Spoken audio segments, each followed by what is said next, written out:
Welcome to another episode of Behind the Needle. I am here with what I am now referring to, or who I am now referring to as the LeBron James of medical aesthetics, Rechelle Trejo. Rechelle, I call you LeBron because you are the star.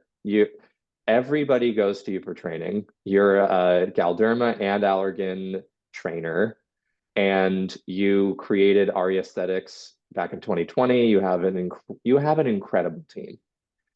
You are an incredible provider. And as I was doing research for this podcast episode, I was looking at your website, your Instagram, which your website, you told me you're about to blow up and change everything. I'm sure that your web team is super excited about that and getting ready to capture your vision and make it come to life and how you're wanting to do that. And I don't know if you're as excited about that or not as them, but just reading everything and listening to everything that I saw about you really was very eye-opening. You're different. You in the best way. Like you really care about your patients and your team and your people. And many people do, but I was telling you before we hit record on this, when you're watching somebody do something and they're a professional and you can just feel it that they love what they do and that they really care about whatever it is that they're doing. That's how I felt every time you would say anything. Even if you were just talking about Sculptra, I'm like, this woman loves Sculptra. She loves her team, she loves her family, she loves her life, her work. And it was amazing.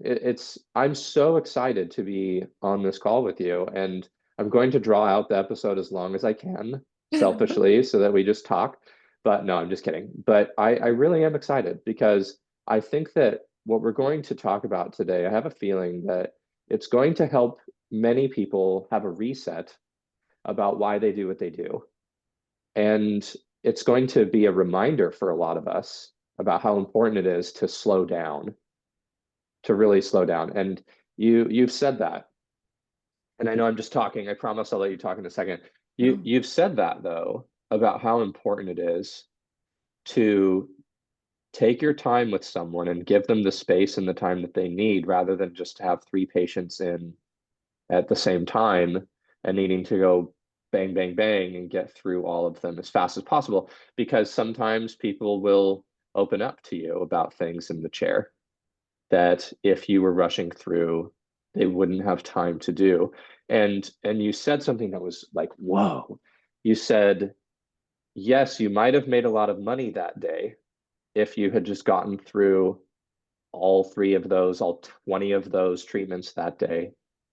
But the longevity of that customer, longevity of that relationship wouldn't have been as strong as if you sat and they really felt like you took your time with them and that they belong. Is there anything that you want to talk about about that specifically before we kind of get into the rest of what I wanted to discuss?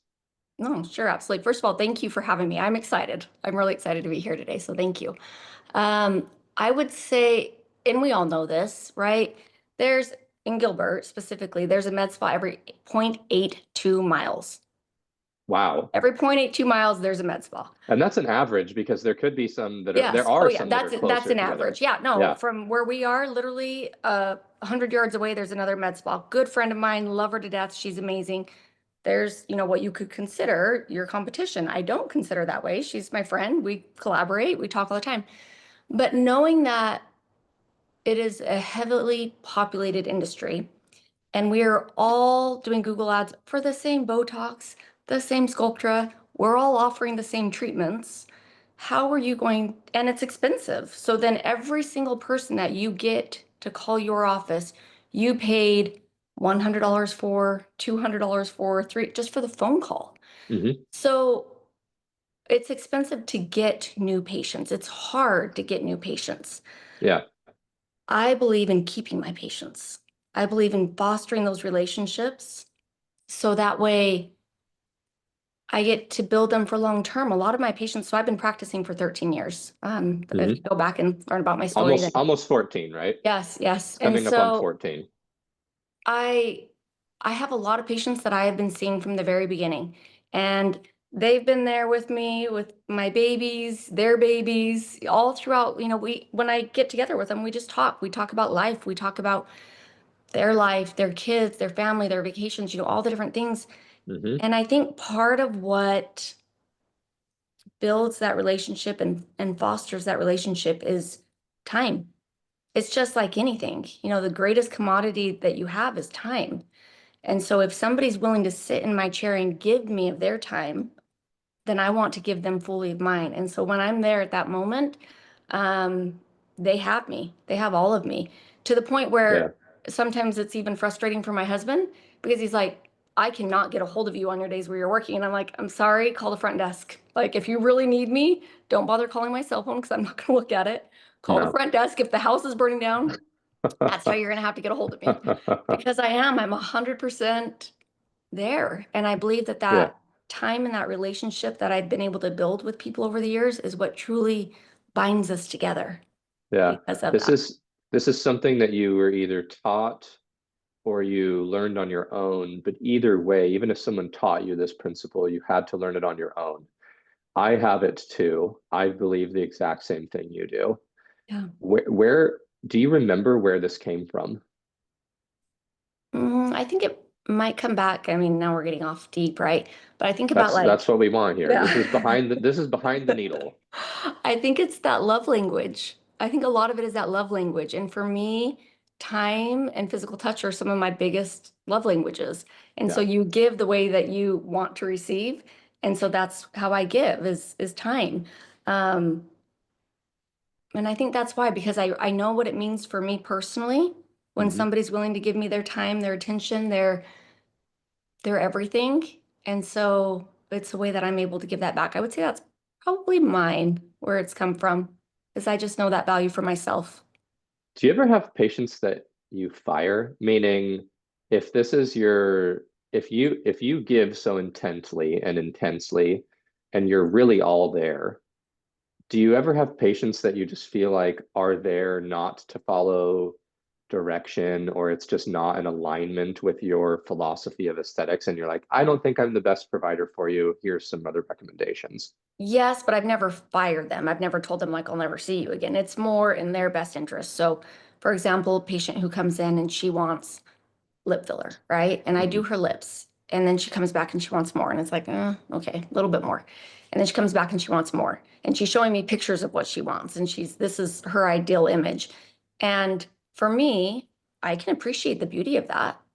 They may be great looking lips. It's just not my aesthetic result that I am after. And it's not what I want to be known for. I want to broadcast, not to say that it's not good. So in those cases, I recommend another provider in the Valley who's phenomenal. Like she does a Hmm. phenomenal job with that style of lips. Hmm. Thinking of more of that like Russian type lip. Hmm. Um, and so I'll refer him to her because I'm like, listen, I've gotten you to this point. If this is what you're wanting, I think she does a better job than I could do. Yeah. So go there. But as far as relationship wise or just personality wise, no, I've never fired a patient. I've had patients who I'm sure because I wouldn't give them what they wanted or because I haven't, told them that, yes, I'm going to do all these things. They've just chosen to go elsewhere, which is fine. Sure. But I think it's been more of a mutual agreement that it's like, yeah, I don't agree with this treatment plan that you're suggesting. Yeah. Um, and so, or I've had patients who have traveled from out of state and they would travel. And I just told them, because, they're spending thousands of dollars on it. And this is probably silly of me. But I'm like, you're spending thousands of dollars on travel. There are providers in your state that are exceptional. Let me find you. I can recommend XYZ practitioner where you are that will take phenomenal care of you. You don't need to travel halfway across the US to come see me. Like, really, you don't. There are great people there. Um, so Do some of done them that. not listen and still come to you Some though? of them still come. Yep. I still have some from Canada and different places that still come. But um, yeah, I just always try to do what's best for the patient. And if Yeah. that means that it's not me, then that's okay. it's got to be a karma thing too when you're so honest with people and you really just like have this philosophy and you live it and it's so obvious because then people will do the same reciprocally for you. So like you send someone else to the other injector in their state or someone else in a different part of the Phoenix area, they know that and they're going to feel and give back, right? So, or maybe. Yeah, no, I have quite a few injectors in the valley who refer to me and for specific things. So like tear troughs is an area that I treat a lot that other Hmm. injectors won't. Hmm. And so whether that's with dermafiller or other things. So I get a lot of referrals from other providers and have treated a ton of providers themselves Yeah. for different treatments. And I think it's interesting. I just had a provider who referred to me for tear troughs, a patient, and the patient came, got treatment, loved it. We talked about Botox in different areas, and I was like, yep, okay, this is what I do. Go back to your provider and have it done. And the provider reached out to me and she was like, why didn't you just do it? She was there in your chair. And I said, absolutely not. I care more about No. our relationship than I care about making that money off of the patient that you referred to me. You referred for tear trough. I Yeah. took care of that issue. That is your patient, not touching her. And so many people would think that that's so weird of you. I get it. That's the boundary. I care more That's the about the boundary. professional. Yeah, I'm not going to go there. I get it. And this goes into a really good segue about where you are now and how you've grown slow, Mhm. but you've grown Yeah. a lot. And you started off in a room with your brother who's also a physician, comes from a family of physicians, and then more and more people wanted to be treated, and then people wanted to join your team, and then it kind of just happened, right? But before that, you grew up in a small town in eastern Arizona, and you had three choices of where you were going to go work. You said it was either Walmart, Sonic, or Golden Corral. And we kind of put it together before we hit record that it's always been a gold theme. Auri is Latin for gold, and medicine comes from Latin roots, we know. Um, and you worked at Golden Corral. Everything is gold. Everything is gold Which with I didn't you. even, you pointed that out and I was like, huh, didn't even put that together, but yes. But how did a girl from Safford, Arizona, whose first job was Golden Corral, end up where you are? Like, did it ever seem scary to you? It had to have, right? Every entrepreneur goes through fear of some kind, but I think that there's something just inside of you where you're like, yeah, I'm just gonna do this and I'm gonna figure it out as I go, or I'm gonna have coaches or mentors. Like, how have you done this? My husband teases me on this one. He says I'm youthfully confident, right? I just have this youthful confidence about me. I think it's probably some ignorance blended in there as well. Maybe that's the youthful Hmm. part where it's just like blissfully ignorant. And I'm like, oh yeah, I can figure this out. I think part of it too is honestly my mom. I'm one of nine, so huge family.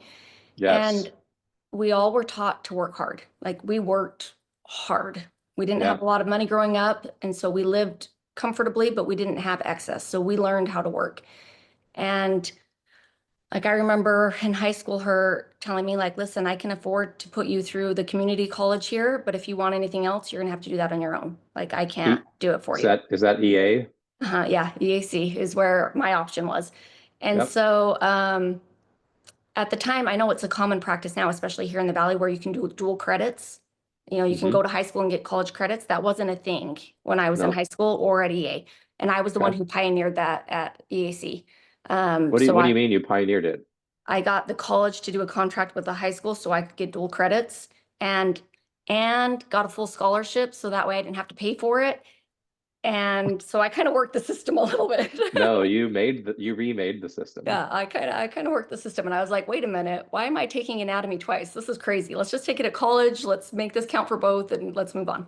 Yeah. But I always knew that I wanted more. I wanted Hmm. I wanted more and I knew that I could. It was my You knew mom. you could. I knew I could and I think that's where I'm talking. My mom taught us how to work hard and that if I wanted to climb Mount Everest, I could. Do I want to? No, No. but I could. And Yeah. it was that belief and that faith that if I put in the work, that there really isn't anything I can't do. And it Yeah. may be hard and it may be heartbreaking at times, but that I can do it. I can pick myself up and I can do it. Or sometimes it's my husband who's picking me up and saying, all right, let's go. But that I can do it. And so I think, yes, there's times that it's been scary, but honestly, it goes back to that like blissfully ignorant. I don't think about it. And so when you talk about the growth that I've had, I probably have the opposite problem where I don't sit and revel in the moment of I've achieved this. Mm, I have patients all the time who come in and they're like, who have known me since my brother's little tiny 10 by 10 room. And they come in, they're just like, Rechelle, this is incredible. Like, truly, this is incredible. And I look around, I'm like, huh, I guess it is. So how are you doing? And I just move on. I don't think about it. I just am always thinking about, okay, what's next? What are we doing next? yeah, Um, your joy is in the building, right? and it truly is, it's the creating. I say that there was a book I read one time. It was recommended to me from a mentor, and it talked about like finding what your joy is, like at your root of your soul, who you are, Yeah. what brings you joy, what makes your heart sing, what fills you, what do you keep going back to time and time again in every aspect of your life? What is that? And for Hmm. me, I found it's creating. I love to create. And so it's that constant pursuit of creating that brings me joy. It's Yeah. not the accomplishment that brings me joy, because then you do the accomplishment and you're done. It's the process of creating. So in every aspect of my life, I'm exhausting because I'm constantly creating, right? So I exhaust everybody around me because I'm just like, oh, what are we going to do next? What's next? But that's what brings And me joy. and do you find that creation or the creation process ever gets in the way of your other goals and ambitions, or is the ambition and the goal to create? And because so I'll tell you this too. You're a Yeah. gardener, right? Yes. So am I. I Yes. I was watching Not in the your summer. no, Do do I you? have Oh stuff growing. man. I do. I do. My herb I garden's about all that's alive right now. Everything else, I'm like, right. I'll see you in a couple months. There's only a few things that really like the heat, Yeah. and one of them is watermelon, and I have Mhm. a lot growing right now, a lot of plants. But we'll talk about gardening later. I'm a super garden nerd, and I've been Okay. doing it since 2021.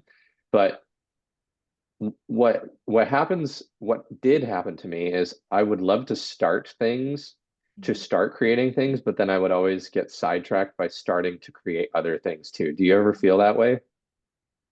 No, I will admit that in the process of building things, though, I can get tired from it. Meaning Okay, the idea of it, the creation of it, and then as I'm executing it, then just at like times I'm just like, oh, this is a lot of work.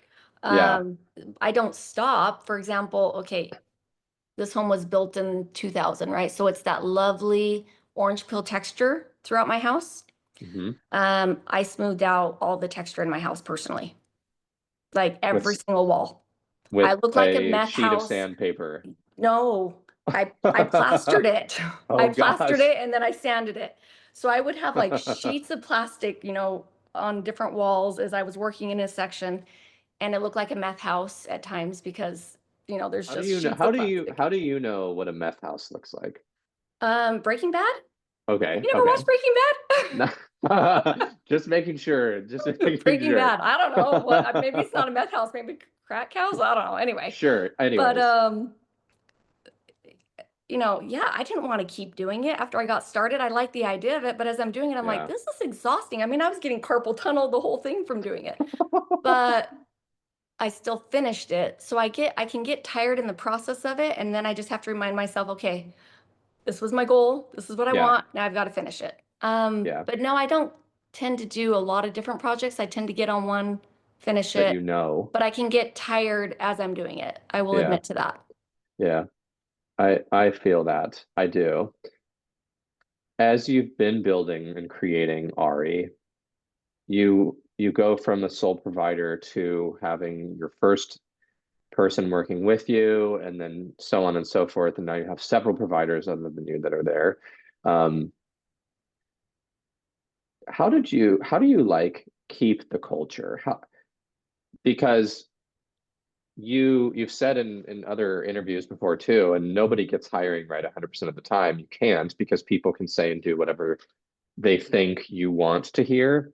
But how do you keep it intact now? How do you keep them how do you keep them so that your goal of really giving the best care for your patients and giving them that look, that rejuvenated, natural, enhancing the beauty inside of them already? How do you find people, or is it, I know this is a long question, but like, is it that they already have it instilled? Like they already have the work ethic instilled, or you have to come and tell them this is the vision that I have. Are you willing to follow this? Like what is it? A really good question, actually. And I think it's been a lot of trial and error, to be honest with you. Um, because I've hired multiple people and sometimes it hasn't worked. It hasn't been a good fit. But I think, no, I don't need them to be proficient at injecting. I can teach somebody how to inject. I can teach them the skill of injecting. And you do Yeah. because you And offer training, trainings. yes. So I can teach that. I think work ethic and who they are. So Yeah, meaning their core values, what it is that is important to them as a person, what is their what is their life goals? You know, who are they? What is it that they're wanting? I can't teach or change that, yeah, right? Like I can't yeah. change somebody what they want for their life. Like that's who they are. No. Do you feel like, because you tell your kids anticipate what's coming, Hmm. which means don't necessarily live outside of the present, but Yeah. be Plan for, aware. yeah. And I was just talking to my 21-year-old son this week, and he's home from the army for a 3-week leave. And we were talking about how the more he can look to the future and find out, where do you want to live? Who do you imagine your wife to be? How do you imagine that, financially you want to live? Design with the end in mind. So Yeah. imagine that end, imagine what it is, and now design your life now to be able to Ooh, get that goal, ooh, right? that Like, is so good. and I think That, that helps to align you. And so it's finding out with when I'm doing interviews and I'm looking at people, who are you? Like, who are you? yeah, What are your goals? What do you want out of life? yeah. And then as they're talking, because then I can say, okay, this is your goal. Like I align with your integrity, with your, your different beliefs, your core values. Now, how can I help you achieve those goals? Can I? And if not, then this isn't a good fit. But if I can, this is your runway to success. This is how you can get there by Hmm. participating with Ari. And so it's really understanding, I think, who they are is the biggest thing I've learned with hiring employees. I actually don't, man, I don't care like social media followers. I care more that they're doing the work to be on social media, not that they've got a gazillion followers. Like it's that work ethic because you can't teach people the hustle. You just can't. It's an internal drive. Yeah. It Yeah. doesn't it doesn't come from motivation from anything else other than Mm-mm. your true desire to want to be and do more because you get excited about that. And it's, motivation is short-lived. It's Hmm. mobilization. Like, how can I mobilize you? Because motivation is just a quick, like, okay, I'm motivated to do this because you gave me a pep talk. But I Yeah, want you mobilized. So for long term, how are you going to continue that momentum? And that I can't teach. That has to yeah. be that internal drive. I think you might be able to encourage the learning of it though in your way. It feels like you even just talking about this and helping people understand like why that matters and is important. And that's Can what it, I'm working at with my team. Absolutely. Every single day, it's like, huh, okay, this is what we're working towards. And not because, Ari's going to make more money or it's like, what is your goals? You want to be able to retire at some point? Well, how are you going to do that? What's your plan? Right? Like, okay, now let's back into that. This is what you need to do to get there. yes. How did you become an FNP with being a business owner, a wife, and a mother of five? Was that Um, was that an insane thing to do? you know Or what? or was it Again, not that honestly, it hard? wasn't that bad. I mean, it wasn't, it really wasn't. The F&P programs now are mainly online, and so it's self-learning. It was just every day knowing you had something that you had to work on, but it wasn't terrible. I tell people all the time who are RNs and business owners, I'm again, you're anticipating future threats and obligations. And I think in this Mm, industry, a future threat is the need to have a provider in office. That's a very real threat that could be Yep. coming up. So I tell all of them, I'm like, man, you need to, like, if you're an RN business owner, you need to protect yourself, your business. And it's doable. It's absolutely doable. I even from the time I was little, I always wanted to go into medicine. Yeah. I was actually talking to somebody, and I think that was something my parents instilled in me a little bit as well, because I have a family of a lot of medicine, and neither of my Yeah. parents are. So it's interesting that so many of us are. And I think it's largely because my parents, again, anticipating future threats. It's if the world comes to an end, like what is something that is always needed? Medicine, right? It's Medicine. always going to be needed. And so I think we all kind of developed an interest in that. So I always knew I wanted to go into medicine. I didn't know what. I made sure I finished my bachelor's before I had any children. And so I had that under my belt. Never anticipated going back and getting my master's and my F&P in my 40s, but I guess I'm back in school with my kids. That was fun. But it worked out. It wasn't terrible. It really wasn't. Would they ever ask you if you got your homework done? Uh, no, I That don't was a think missed my 10-year-olds cared one way or the other. that was a missed opportunity by them to turn the Yes. tables on you, but maybe Yeah. maybe when you go for your doctorate, Oh, geez, no. they'll go after you. Um, are you I don't even want to know if you're planning No, on I'm doing not, but that. I am going Okay. back to school. I just told my husband last weekend. Um, I was like, so I'm gonna go back, and he just looks at Oh, me and oh, functional medicine. I want to get my functional medicine oh, certificate, which just makes sense. absolutely. Yeah. So that'll Yeah, be my next absolutely. training that I do. But no, I don't need to be called doctor. I'm good. So this is kind of like future proofing Ari, right? You Mm. see you see what's happening in other states with now you have to have well, and technically in Arizona this is already right.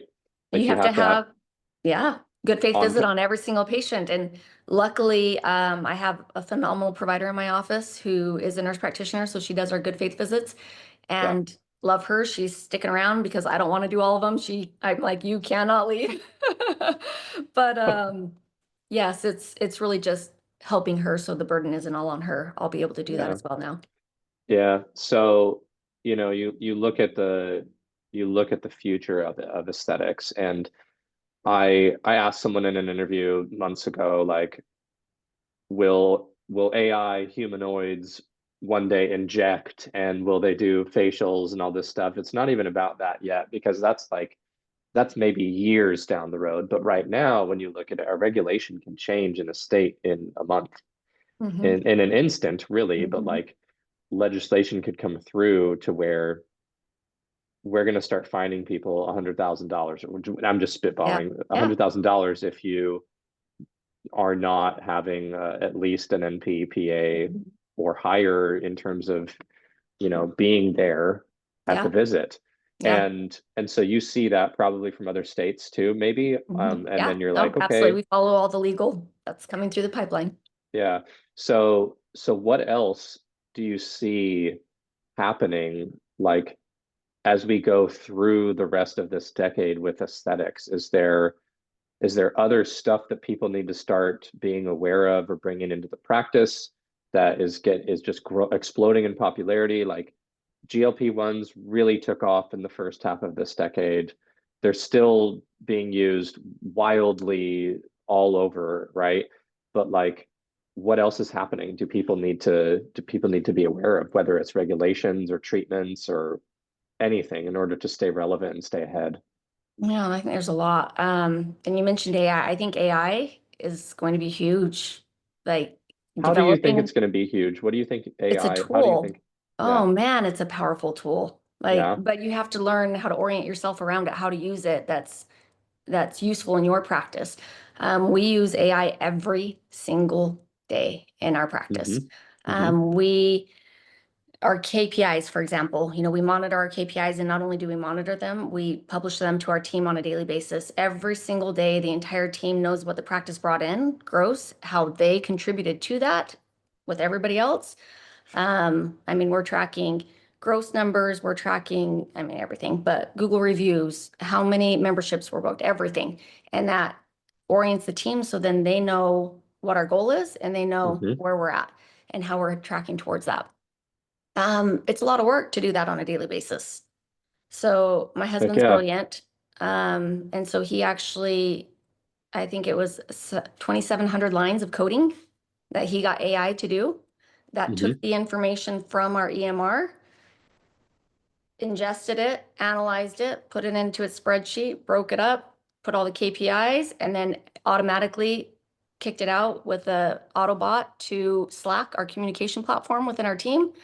Then that goes into, and they're able to read it, say, okay, what were the highlights? What were the points that we need to improve on? That gets sent out to the entire team. I mean, something that could take an hour or more is now done in Second, seconds. what EMR do you use? Boulevard. And I've met with someone from Boulevard, and it's an awesome platform too. Some of my clients actually use Boulevard. We love working with it. That's really fascinating. So it's not even just about it saves you an hour too. The data that it gives you is incredible with understanding where you're at in a position business wise. Mhm. And you mentioned too, like when you were going through F&P school, they asked, should we have a course or some talk about business? And you were like, absolutely. Yeah. I don't understand why it's not at the RN level, when you're there. Everyone needs to understand how business works, Mhm. but the amount of data that you get from that, you really understand what you're doing and if The it's health of your working. business. Yeah. The Yeah, health of your practice. Absolutely. I So, I mean, we love use it for that. that. So it's tools. To me, it's a tool, and it's a tool that really just accelerates the speed and the velocity in which you're able to do things, Yeah. right? And if it's used strategically, it can be very, very, very powerful. I mean, you Oh can yeah. use it just as a Google search, and that's fine. It is an advanced Google search. But you can use it, for example, like legal documents. I will type up kind of a legal document that I want. I'll send it to my lawyer, and I just cut down the cost of having a, no, what is it called? Paralegal. Paralegal, right? I just cut their time in half because I Yeah. was able to use AI and give them a quick glimpse of like what it is I want, send it to them. They're able to read Yeah. through it, change a few things. Yep, good, let's go. Yeah. We use AI in my business because so what we do is we generate leads using paid ads Hmm. for med spas. And Yeah. then when those come in, I found when we first started, so we were just a lead getter. We were Hmm. generating leads for practices, but they didn't have time to communicate with the leads and to get them booked. It was just too hard. So what AI we chat box. We just designed our own AI chat box for our website, for leads, for everything. So we just launched that this week. That's amazing. Yeah. That's amazing. And Using they our can voice. So they actually recorded our voice. So it sounds like us, exactly like us. They're using us as the chat box now, both in our terminology, our wording, our speech, but also our recorded voices. that is fantastic. And it will free up so much time, but it'll also increase the number of bookings that you have and what people are able to buy and what they Mhm. like. The average ticket will go up because AI is going to be better than people with it is better than how people sell Yeah. because it knows and it always is thinking about all those Strategically. things. Yeah. Yeah, it's Yep. strategically thinking of that. So that's what we do. We'll communicate with them 24 hours whenever they're replying back and we get them booked through their EMR.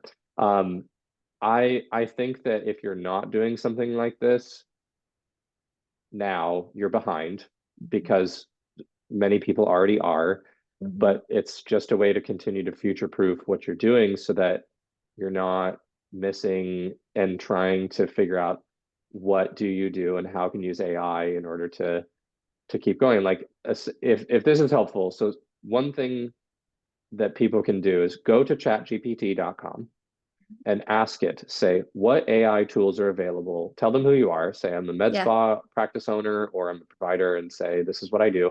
What AI tools are available for me? These are all the different things that I do in the day. And then ask what you could use and see what comes up. Hmm. That could be a really good direction.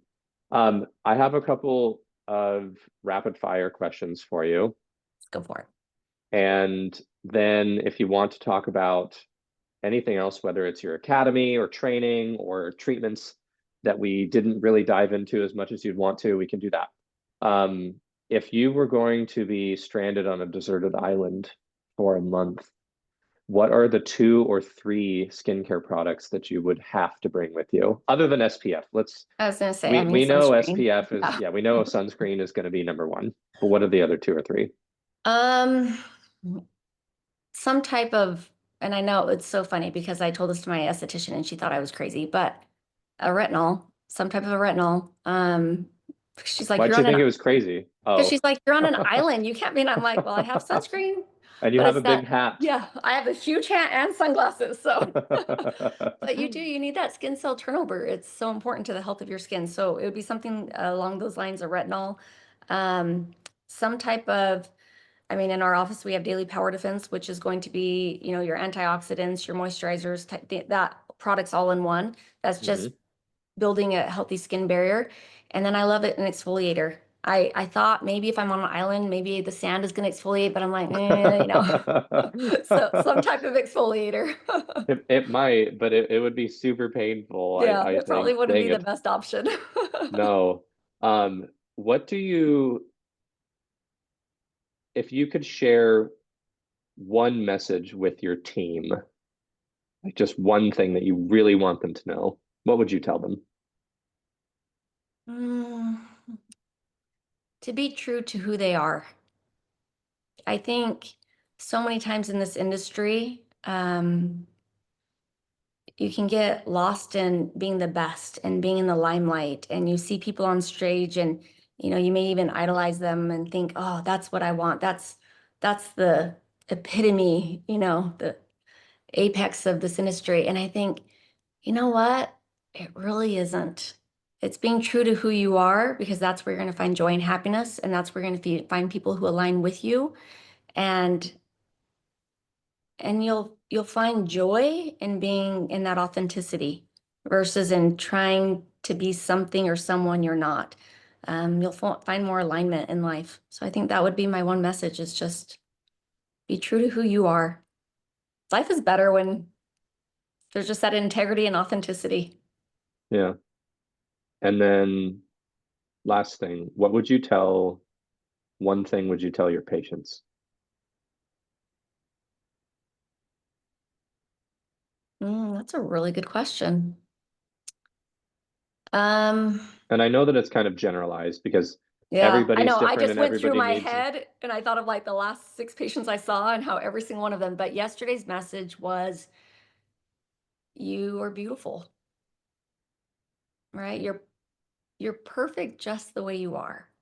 And that this is more of a way to, I think one of the things that I see so often and why people come in for aesthetic treatments, and there's, a psychology report that was issued and it talked about, from an individual level.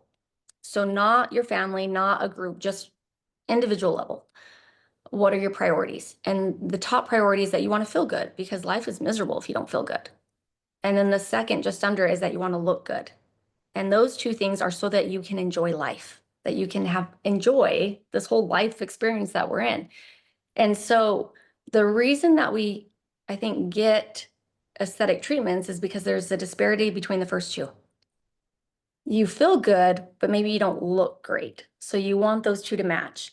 Or the opposite. You look great, but you don't feel good. So then you want the wellness aspect. And that's yeah, why I think having wellness and aesthetics together in our practice.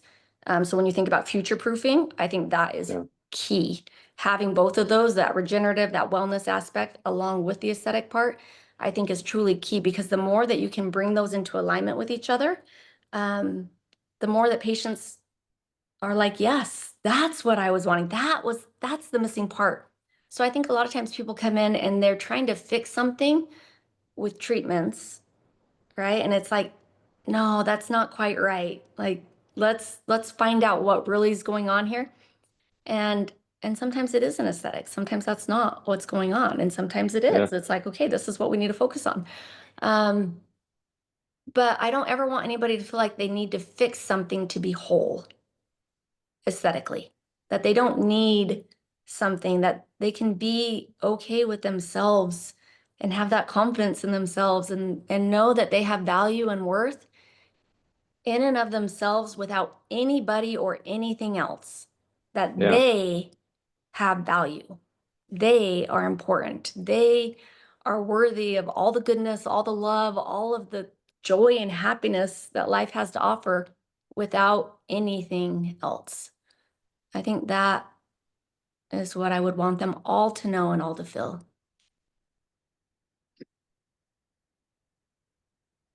Incredible. And I believe you, you know, like it's not, you're not just saying it. Like No, I really believe you that you feel that, and that is because your I belief. believe it. Yeah, I Yeah, really yeah, do believe you that do. that's true. You do. It's fascinating. It's fascinating because many people say it, but I don't feel it the same way Yeah. as when you'd say it. Did you ever, I don't know if I've ever shared this on a podcast, but another story. I love stories. There's a story of a Buddha. Have I ever shared this one? Dang, I can't remember. Anyway, It there's doesn't this sound like something I listened to, so this gold Buddha, right? And at this uh, community, it was important to them. It was a mm, Buddha that they would worship before. And they had this incoming um group that was coming to overtake their space. And so in order to protect this Buddha, they covered it in mud and cement and plaster. And so it looked like this ugly, cement Buddha. And this invading army stayed for a long time. And so, generation after generation, the people forgot that this Buddha was once gold. And so, there was one time where a priest was kneeling before the Buddha and a piece of the concrete mud had fallen off. And the invading army had left because there was no value in this area anymore. And he ran back and told everybody, like, you guys, the Buddha is gold. Like, come and see. And nobody believed that this was truly the case. And then as they went, they started uncovering, this Buddha, and it was yeah, this beautiful gold Buddha. And the analogy that the speaker said was that throughout our life, sometimes hard things happen. Life is hard.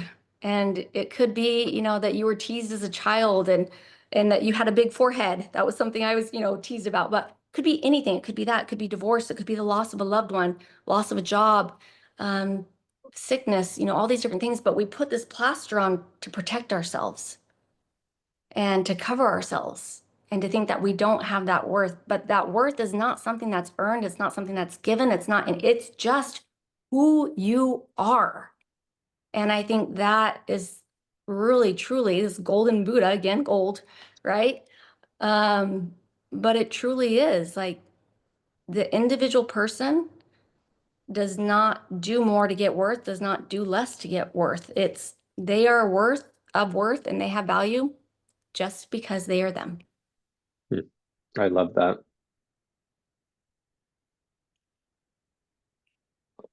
It's a really important episode for everyone. Very cool.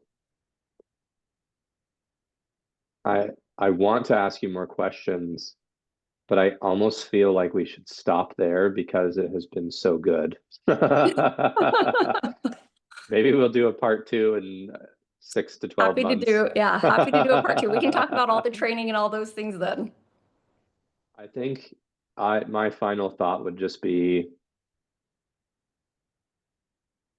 that as I listened to you, everything that I heard on the other episodes too, and everything that you preach essentially in the mission about what this is, and it's all real. It feels very comforting in a way. Like I've never gotten any injectables, and I would. Missing out. I It's the know, house of I know. horrors at our office.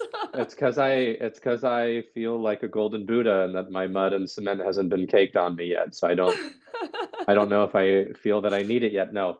Um I would feel comfortable in your chair. That like you would really listen to me, but you would also guide me about I think that you would do best this way if we did this.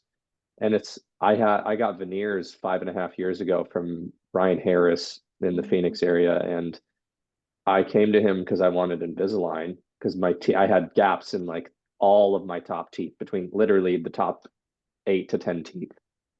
And he looked at me and he said, I know you want Invisalign and it's cheaper, but I really think This is a veneers would better be better option. for you, Yeah.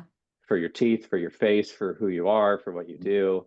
And I trusted him too. And I feel that same level just in an hour, not even an hour of talking to you. Like you get it. You really care. You really care. So thank you for this refreshing, entertaining experience and episode. I really appreciate you.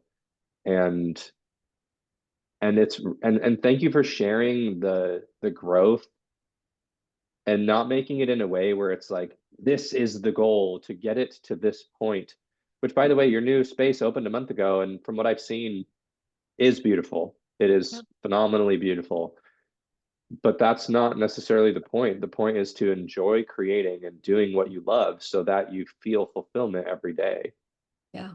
because otherwise you hit that goal and the new space is open and you make 5 million in a year or 10 million in a year top line revenue, and then what? Mhm. That's not the point. Yeah. That's not the whole point. So It's never been the point for me. It drives my husband a little bit crazy that I'm not more business oriented. I mean, he loves me, but it's, I've always been like, let's just see organically, like, how does this evolve? How does this change? Where does this go? And I feel like